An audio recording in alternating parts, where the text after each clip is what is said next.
Question दिया हुआ है बिंदुओं -3, 10 और 6, -8 को जोड़ने वाली रेखाखंड को बिंदु -1, 6 किस अनुपात में विभाजित करेगा, यानी आंतरिक रूप से किस अनुपात में विभाजित करेगा। क्वेश्चन क्या है, आंतरिक रूप से, ठीक है, इंटरनली डिवाइड करेगा।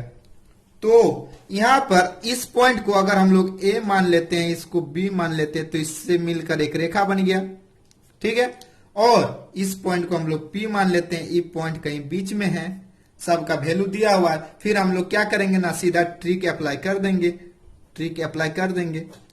ट्रिक में क्या था, रेशियो निकालने के लिए m ratio n equal to हम बताए थे x1 minus x divided by x minus x2। और अगर y लेके चलते हैं तो क्या हुआ था, y1 minus y divided by y minus y2। अब देखिए यहां पर x1 क्या है, x1 है -3, तो हम लोग रख देंगे -3 को। माइनस x का वैल्यू क्या है, देखिए इसी को x बोले हैं, तो -1 है, तो minus minus plus 1 divided by x minus x2, तो x क्या है -1 है, माइनस x2 क्या है 6 है। तो क्या आया, देखिए यहां पर आ जाएगा आपका -2 डिवाइडेड बाय -7, कैंसिल आउट हो जाएगा, तो क्या आया 2:7 किसका निकला, m रेशियो n का। तो हो गया आंसर आपका।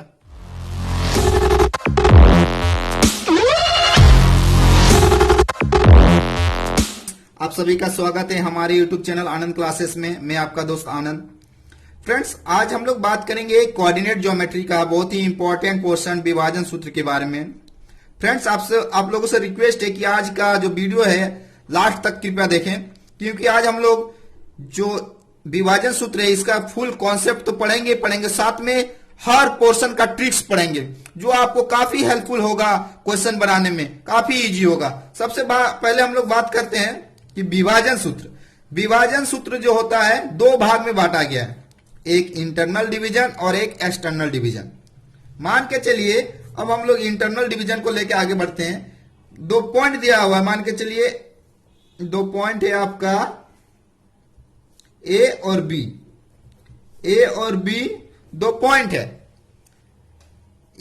इस रेखा को, इस लाइन को एक तीसरा पॉइंट बीच में कहीं भी इंटरनली इसको डिवाइड करता है, तो इसको हम लोग बोलेंगे, इसका बीच में है पी पॉइंट, तो इसको हम लोग बोलेंगे इंटरनल डिवीजन। मान के चलिए ए पॉइंट का कोऑर्डिनेट दिया हुआ है x1 y1 और बी का दिया हुआ है x2 y2, पी पॉइंट का x और y दिया हुआ है। तो यहां से a से p का अगर लेंथ m है और p से b का लेंथ अगर n है, तो हम लोग बोल सकते हैं क्या कि AP यानी A से P का जो डिस्टेंस होगा उसका रेशियो और P से B का रेशियो बराबर होगा किसका, ना M का रेशियो और N का रेशियो का। इसी को हम लोग बोलते हैं, ये जो दोनों है M अनुपात N में डिवाइड किया है। ये जो P पॉइंट है इस रेखाखंड को M अनुपात N में डिवाइड किया हुआ। अगर क्वेश्चन सेटर क्या करेगा ना, क्वेश्चन दे देगा, बोलेगा कि एक लाइन है ए बी, यानी 2 पॉइंट ए और बी है, इसको मिलाने वाली एक रेखाखंड है, उसको कोई पॉइंट पी इंटरनली यानी आंतरिक विभाजन करता है और उसका रेशियो अगर दे देता है, उसका रेशियो दे देता है कि यदि AP divided by AB equal to 3/7 है, तो हमको बताइए M रेशियो N क्या होगा, इस रेखाखंड के लिए। तो हम लोग देखिए इसमें AP का वैल्यू क्या दिया हुआ है, 3 दिया हुआ है, यानी यहां से यहां 3 दिया हुआ है, ठीक है। और AB का क्या दिया है 7, यानी यहां से लेके यहां तक 7 दिया हुआ है, तो ये वाला पोर्शन क्या हो जाएगा, यहां से यहां 4 हो जाएगा। तो हम लोग बोल सकते हैं M रेशियो N क्या हो जाएगा आपका 3:4 हो जाएगा। यानी हम लोग बोल सकते हैं ऐसा, एपी रेशियो पीबी किसके बराबर होगा ना, 3:4 के बराबर होगा। इस टाइप का क्वेश्चन सेटर चेंज करके आपको पूछ देगा। अब इसी में अगर 2 पॉइंट का कोऑर्डिनेट दिया हुआ है और आपको पी पॉइंट का ए और बी का दे दिया है और पी का निकालने बोल देगा, तो उसके लिए एक फॉर्मूला है। अगर पूछ दे पी नियामक, यानी पी का नियामक बताइए क्या होगा। पी का नियामक यानी कोऑर्डिनेट बताइए इसका क्या होगा। तो क्या होगा, इसका फॉर्मूला है, देखिए हम लोग इसको अभी मान के क्या चले थे, यहां पर ए को माने थे x1 y1 और बी में माने थे x2 y2, तो p को हम लोग xy माने हुए हैं, तो x का कोऑर्डिनेट के लिए फॉर्मूला हो जाएगा आपका, जो इसको m माने हैं m into x2 plus n into x1 divided bye, जो जिस रेशियो में डिवाइड किया उसको जोड़ दीजिए। जैसे m और n, यहां से यहां का लेंथ m था और यहां से यहां का लेंथ n था, वो दोनों को जोड़ देंगे तो ये आपका x कोऑर्डिनेट का निकल जाएगा। सिमिलरली इसी तरह y का क्या हो जाएगा, m into y2 plus n into y1 divided by m plus n, ये आपका y के लिए निकल गया। अब देखिए इस पॉइंट में अगर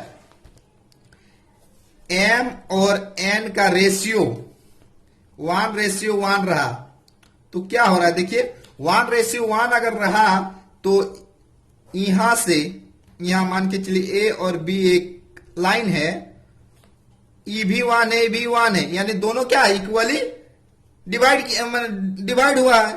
तो ये हम बोल सकते हैं जो पॉइंट है p क्या है, ये दोनों बिंदु से समान दूरी पर है, यानी हम बोल सकते हैं क्या है इसका मध्य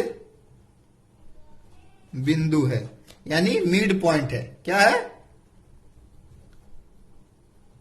मिड पॉइंट। तो इसके लिए क्या फॉर्मूला हो जाएगा, जब m और n आपस में बराबर हो जा रहा है और उसका वैल्यू क्या है 1 है, क्या है 1 है। जब m और n, यहां पर हम लोग 3:3 4:4 कर सकते थे, लेकिन अगर दोनों को काट देंगे तो आएगा क्या है, लास्ट में इसका रेशियो 1/1 आएगा। जब भी ऐसा क्वेश्चन रहे तो उसके लिए कोऑर्डिनेट का फॉर्मूला आपका क्या हो जाएगा, डायरेक्ट x इक्वल टू हो जाएगा। देखिए m का वैल्यू 1 रख देंगे, किसी में इसमें भी रख देंगे तो क्या होगा x1 प्लस x2 और y का क्या हो जाएगा y1 प्लस y2, साथ में क्या होगा 2 से डिवाइड हो जाएगा क्योंकि ये दोनों आपस में जुट गए m प्लस n। ठीक है, इस फॉर्मूला को लेकर हम लोग आगे क्वेश्चन बनाएंगे। ठीक है, अब देखिए एक्सटर्नल विभाजन के बारे में। एक्सटर्नल विभाजन किसको बोलेंगे, एक्सटर्नल विभाजन बोलेंगे, मान के चलिए a और b 2 पॉइंट दिया हुआ है, इसका कोऑर्डिनेट है x1 y1, इसका x2 y2। अब बोला ना कि एक पॉइंट है p जो क्या है b से दूर है, यानी एक्सटेंड कर दिया, इस लाइन को क्या किया एक्सटेंड कर दिया, यानी बढ़ा दिया गया। तो इस कोऑर्डिनेट को निकालने बोला गया x और y का। तो विभाजन सूत्र में सेक्शन फॉर्मूला में क्या बोलते हैं ना, a से लेके p तक यहां से यहां जो डिस्टेंस है उसको m मान लेते हैं और b से p का डिस्टेंस को n मान लेते हैं। कब ना एक्सटर्नल डिवीजन में, तब यहां पर क्या हो जाएगा, हम लोग ऐसा बोल सकते हैं कि a से p का रेशियो और p से b का रेशियो, p से b का रेशियो किसके बराबर होगा, m रेशियो n के बराबर होगा। ठीक है, और इस टाइम हम लोग फॉर्मूला अगर कोऑर्डिनेट का फॉर्मूला बनाते हैं तो क्या बन जाता है, देखिए इसके लिए p नियामक का, यानी p का नियामक अगर पूछ दे, p का नियामक निकालिए तो क्या होगा, p का नियामक यानी x, तो x बराबर क्या हो जाएगा, यहां पर m इंटू क्या कर रहे थे, x1 नहीं x2 सॉरी, e जो है इसके साथ जा रहा था और x1 जो जा रहा था आपका इसके साथ जा रहा था। ठीक है, तो m इंटू x2 यहां पर प्लस कर रहे थे जब इंटरनली डिवाइड कर रहे थे, तो नहीं के लिए क्या हो रहा है, एक्सटर्नली डिवाइड कर रहा है, तो हम लोग यहां क्या करेंगे, माइनस करेंगे into x1 divided by m plus n कर रहे थे तो यहां हम लोग माइनस करेंगे। उसी तरह y का क्या हो जाएगा, m y2 minus n y1 divided by m minus n। ठीक है, दिया हुआ है, पूछा है उस बिंदु के निर्देशांक ज्ञात कीजिए जो बिंदुओं इतना और इतना को जोड़ने वाले रेखाखंड को आंतरिक रूप से विभाजित करता है और रेशियो दिया हुआ है जिस अनुपात में विभाजित करता है। यानी यहां से यहां एक लाइन है, एक रेखाखंड है और इस बिंदु का दिया हुआ है आपका 4 - 3 और इस बिंदु का दिया हुआ है आपका 8 और 5। तो इस कंडीशन में क्या होगा, x1 आपका हो जाएगा 4, y1 हो जाएगा -3, इसके लिए x2 और y2। अब बोल दिया है ना, जो बीच में आंतरिक रूप से विभाजन कर रहा है P पॉइंट है उसका भी दिया हुआ है कोऑर्डिनेट। क्या दिया हुआ है आपका, उस बिंदु के निर्देशांक ज्ञात कीजिए, यानी इसी को निकालने बोला है, x और y को निकालने बोला है। तो अभी हम फॉर्मूला में आपको बताए हैं, इंटरनल यानी आंतरिक रूप से जब विभाजित करता है उसका फॉर्मूला क्या बताए थे, x equal to m into x2 plus n into x1 divided by m plus n। इस फॉर्मूला में हम रख देते हैं तो निकल जाएगा। देखिए m का वैल्यू कितना है, m का वैल्यू आपका 3 है, यहां पर कितना है 3 है, तो यहां पर 3 रख दिए। x2 का वैल्यू कितना है 8 है, प्लस n का वैल्यू कितना है 1 है, इंटू x1 का कितना है 4 है, और दोनों का योग क्या हो जाएगा 3 और 1 4। इसको सॉल्व करेंगे तो क्या होगा, 8 या 24 और 4 28/4, तो आएगा कितना 7। अब देखिए, अब हम लोग शॉर्टकट मारेंगे इसमें, अब m और n को लिखेंगे नहीं, डायरेक्ट वैल्यू हम लोग मल्टीप्लाई कर लेंगे और माइंड से ही लिख देंगे। तो क्या होगा, देखिए m का वैल्यू क्या है 3 है, और y2 का क्या हो जाएगा 5, तो 5 दिया 15, प्लस होता है n का वैल्यू क्या है 1 n इंटू y1, तो y1 क्या है -3, तो यहां हो जाएगा -3, क्या हो जाएगा -3, 1 इंटू -3 तो -3 आएगा, डिवाइडेड बाय 4। इसको सॉल्व करेंगे तो क्या आएगा, 15 में 3 जाएगा तो 12/4 कितना आया 3। तो उस पॉइंट को हम लोग क्या बोल सकते हैं, x और y का वैल्यू क्या आया आपका, p का x का वैल्यू आ गया 7 और y का वैल्यू आ गया 3, तो यानी वह पॉइंट क्या है 7 और 3 है। क्वेश्चन दिया हुआ है उसमें बोला है बिंदु -4,6 बिंदुओं a और b उसका कोऑर्डिनेट दिया हुआ है को जोड़ने वाले रेखाखंड को किस अनुपात में विभाजित करता है, यानी m/n निकालने बोल रहा है। तो अगर हम लोग फॉर्मूला में लेके चलते हैं तो फॉर्मूला क्या था, x equal to m into x2 plus n into x1 divided by m plus n, ऐसा फॉर्मूला था। तो इसको हम लोग लेके अगर बनाते हैं तो क्या होगा ना, क्वेश्चन बहुत लेंदी हो जाएगा। तो हम लोग क्या करेंगे ना, ट्रिक से बनाएंगे। ट्रिक क्या है, m equal to x1 minus x divided by x minus x2, या फिर आप ऐसा भी बोल सकते हैं y1 minus y divided by y minus y2।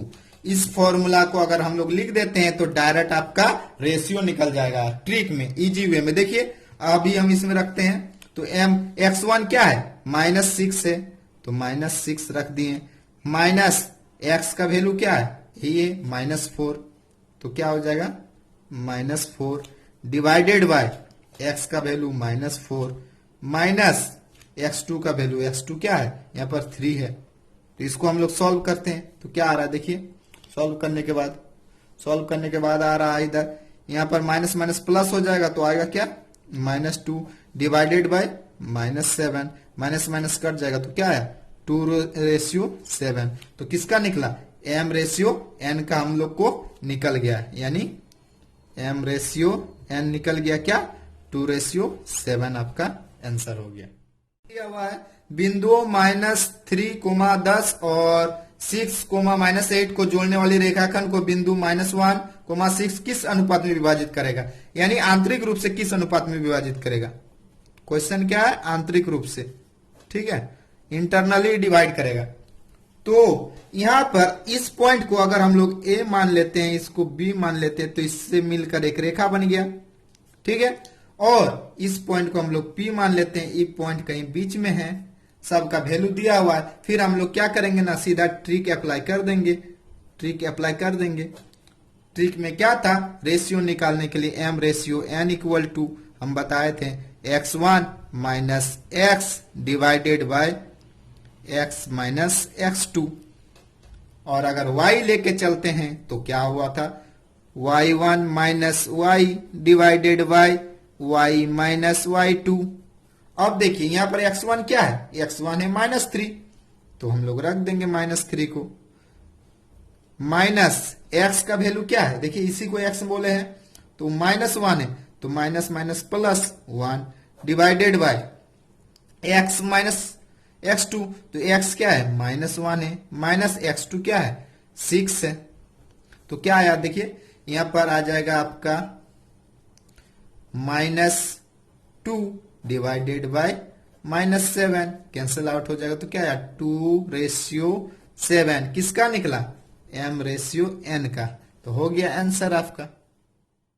बिंदुओं 5, -6 और -1, -4 को जोड़ने वाली रेखाखंड y अक्ष को किस अनुपात में विभाजित करेगा। तो एक चीज ध्यान दीजिए, y अक्ष में क्या होता है ना, अगर y अक्ष पर हम लोग बात करते हैं तो क्या होता है, x का वैल्यू 0 होता है और y होता है। अब हम लोग ट्रिक में जो बात किए थे उससे भी मजेदार चीज अब देखने को मिलेगा। ट्रिक में हम लोग क्या बोले थे, रेशियो निकालने का रहेगा तो m/n = x1 - x divided by x - x2 बोले थे।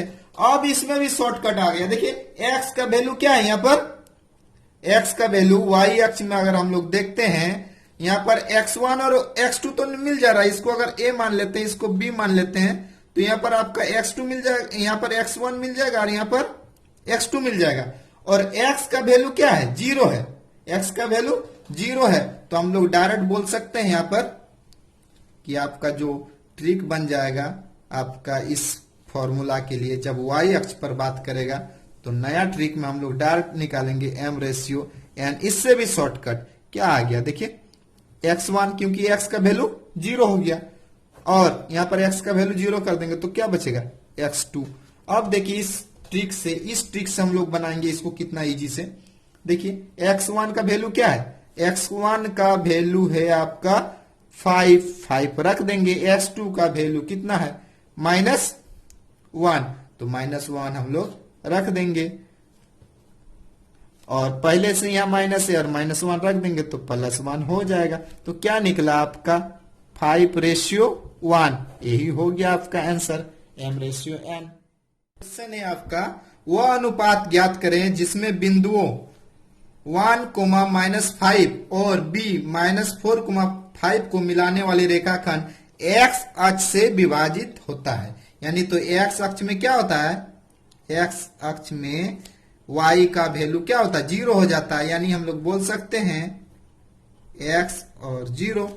अभी हम लोग ट्रिक में बात किए, जब y अक्ष पर था तो x अक्ष पर क्या हो जाएगा m/n = x अक्ष पर, वहां पर क्या था, जब y अक्ष में बात किए थे तो x1 था, तो x अक्ष में बात करेंगे तो यहां पर क्या हो जाएगा y1 डिवाइडेड बाय -y2।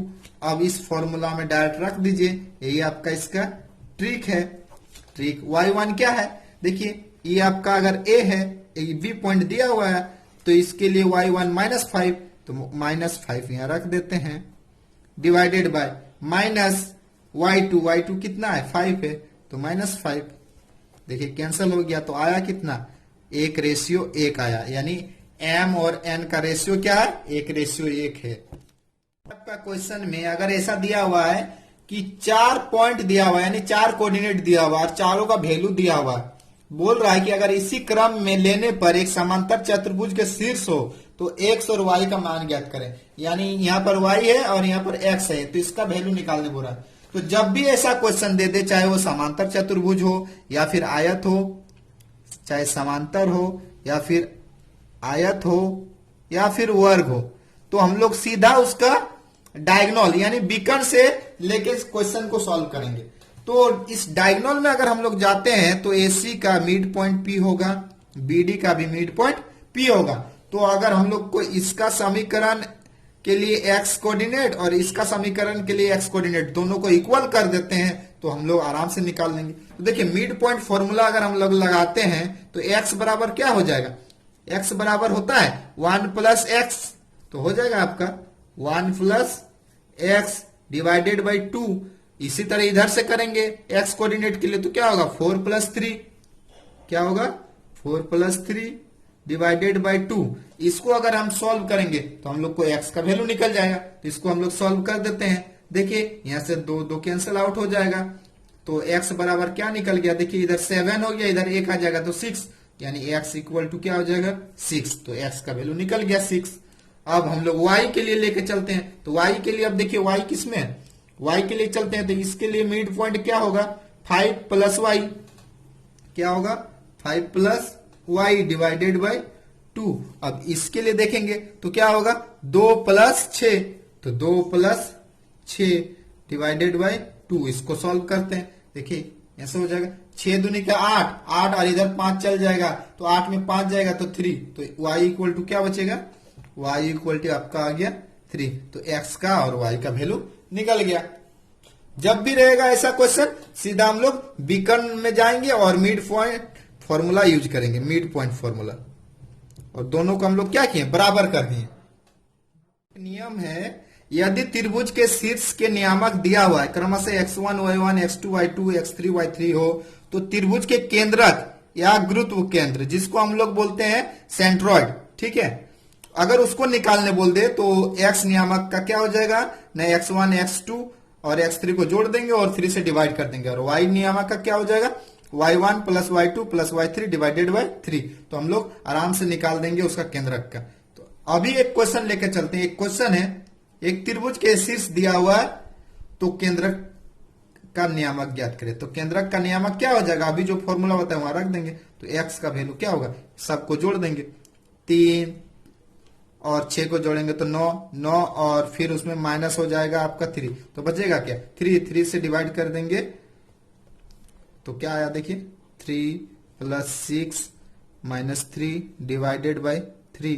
तो सॉल्व करेंगे तो क्या आ रहा है देखिए 9 में 3 जाएगा तो 6 बट्टा 3 डिवाइडेड बाई, तो आया कितना 2 आया। उसी तरह y का क्या हो जाएगा, y का वैल्यू को जोड़ देंगे 2 प्लस 2 माइनस 4, तो क्या आ जा रहा है देखिए यहां तो पूरा कैंसिल हो जा रहा है क्योंकि 4 में 4 गया तो 0 बट्टा 3 आया कितना 0। तो सेंट्रोइड का क्या आया वैल्यू आपका आया x का 2 और y का 0, तो हो गया यही। हम लोग पढ़ेंगे त्रिभुज के क्षेत्रफल और चतुर्भुज के क्षेत्रफल निकालने के लिए फॉर्मूला। तो देखिए अगर त्रिभुज का क्षेत्रफल निकालने बोलेगा तो उसका अगर 3 शीर्ष का वैल्यू अगर कोऑर्डिनेट का वैल्यू दिया हुआ रहेगा तो उसका एक फॉर्मूला होता है कि त्रिभुज का क्षेत्रफल equal to 1/2 x1 into y2 और y3 कोऑर्डिनेट का जो अंतर होगा उसका वैल्यू रख दीजिए, प्लस x2 इंटू y3 और y1 का जो वैल्यू होगा उसको रख दीजिए, plus x3 y1 minus y2। इस फॉर्मूला को रख दीजिए, आपका एरिया निकल जाएगा। और अगर चतुर्भुज का निकालने बोल देगा तो सेम उसी तरह करेंगे, एक बार इस ट्रायंगल का निकाल लेंगे और एक बार इसका निकाल देंगे और दोनों को क्या करेंगे जोड़ देंगे, यानी triangle area triangle ADC plus triangle ABC, तो निकल जाएगा आपका चतुर्भुज ABCD का एरिया।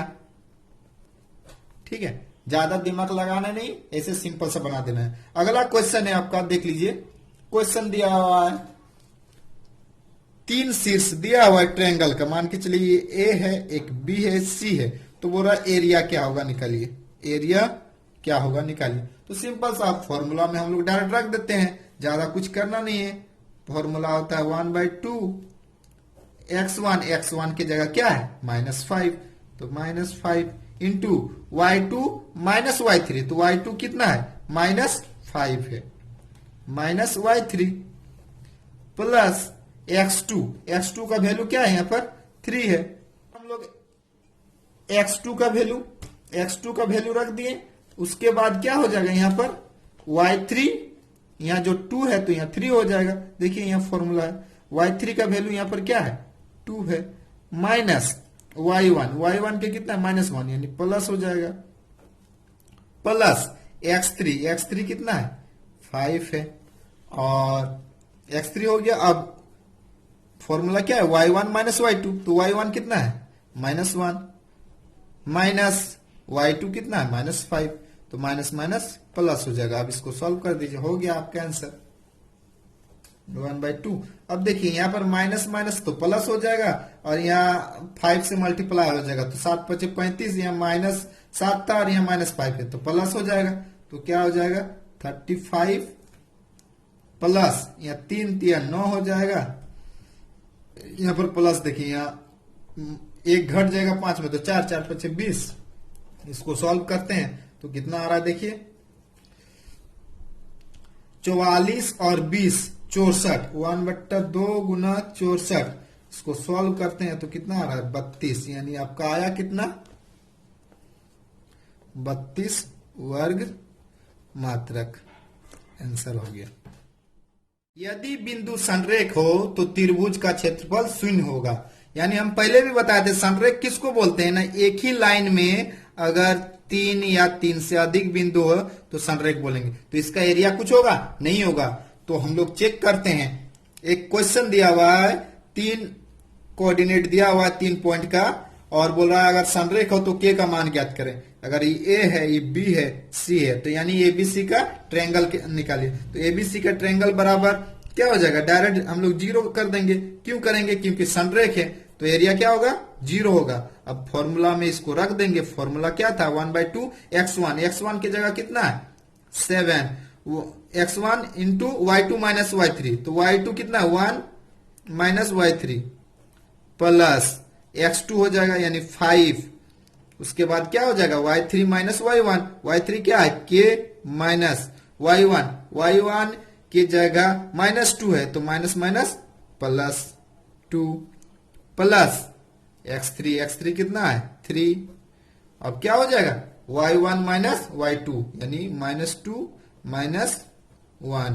अब इसको सॉल्व करते हैं तो k का वैल्यू निकल जाएगा। तो क्या आएगा देखिए 1/2 7 minus 7k plus 5k plus 10। अब देखिए यहाँ -1 और -2 जुड़ जाएगा तो क्या होगा -3, तो यहाँ पर 3 से मल्टीप्लाई हो जाएगा तो -9। अब इसको सॉल्व करते हैं। अब देखिए 10 में 1 जाएगा तो अब बचेगा +1 और यहाँ पर 7 है तो +8 हो गया आपका 1/2 +8। और यहाँ पर क्या बचेगा देखिए -7 है और यहाँ +5 है तो बचेगा -2k। अब इसमें से हम लोग अगर 2 से 0 को अभी मल्टीप्लाई कर दीजिए चाहे बाद में कीजिए 0 ही होगा, तो हम लोग अभी मल्टीप्लाई कर देते हैं। तो ऐसा हम लोग बोल सकते हैं 0 = 8 माइनस 2k। तो 2k को इधर ले आएंगे 0 से तो पॉजिटिव हो जाएगा, इधर 8 बचेगा तो k बराबर क्या निकला, k बराबर आपका 4 निकला। नियम होता है कि अगर एक त्रिभुज है एबीसी और इसका जो मध्य बिंदु है, प्रत्येक भुजा का मध्य बिंदु, अगर इसको हम लोग आपस में मिला देते हैं तो एक ट्रायंगल का निर्माण होता है। अगर वो ट्रायंगल DEF है तो ये क्या होता है ना, एक 4 समान त्रिभुज में डिवाइड हो जाता है। 1 2 3 4, और इसका जो एरिया होता है आपस में सबका क्या होता है बराबर होता है। एरिया क्या होता है? बराबर होता है। यानी हम लोग बोल सकते हैं कि अगर किसी त्रिभुज के भुजा के मध्य बिंदु से मिलकर अगर त्रिभुज का निर्माण होता है तो एरिया एक ट्रायंगल एबीसी इक्वल टू होता है 4 इंटू एरिया ट्रायंगल डीईएफ। यानी छोटा ट्रायंगल को एक छोटा ट्रायंगल का 4 गुना होता है इसका बड़ा ट्रायंगल का एरिया। तो एक क्वेश्चन दिया हुआ है कि शीर्ष दिया हुआ 0, -1, 2, 1 और 0, 3 वाले त्रिभुज की भुजा के मध्य बिंदु से बनने वाले त्रिभुज का क्षेत्रफल ज्ञात कीजिए। यानी क्या बोला? इसका मध्य बिंदु से बनने वाले यानी छोटा वाला ट्रायंगल का निकालने बोला है। तो मान के चलिए ये ए है, ये बी है, एक सी है, ठीक है। अब हम लोग इससे सबसे पहले एबीसी का निकालेंगे और जितना निकलेगा उससे हम लोग 4 से डिवाइड कर देंगे तो हम लोग का डीएफ का निकल जाएगा। तो एबीसी का निकालेंगे तो क्या होगा?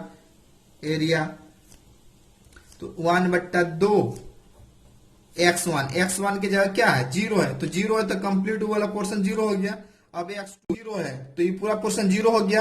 अब देखिए x2 कितना है? 2 है, तो यहां पर आपका क्या हो जाएगा? y3 minus y1। तो y3 कितना है? 3 माइनस y1 कितना? -1 यानी प्लस हो जाएगा। अब यहां पर क्या हो जाएगा आपका? फिर x3 का वैल्यू 0 है तो पूरा पोर्शन 0 हो गया। अब इसको सॉल्व करेंगे तो क्या आएगा? 1/2 इंटू देखिए 3 और 1 4 और इसको 2 से मल्टीप्लाई करें तो 8। तो आपका आया कितना? 8। इसको काट देंगे 4 बार में तो कितना आया? 4 वर्ग मात्रक किसका आया? बड़ा वाला का, यानी कि ए बी सी का। तो डीईएफ का क्या हो जाएगा? डीईएफ का यानी डीईएफ का फॉर्मूला क्या हो जाएगा? तो एबीसी बट्टा 4 हो जाएगा, यानी 4/4 बोल सकते हैं। तो क्या आया? 1 वर्ग मात्रक। यानी कि हम लोग बोल सकते हैं कि त्रिभुज का जो शीर्ष दिया हुआ है उसका मध्य बिंदु से जो त्रिभुज बनेगा उसका क्षेत्रफल क्या होगा? 1 वर्ग मात्रक होगा।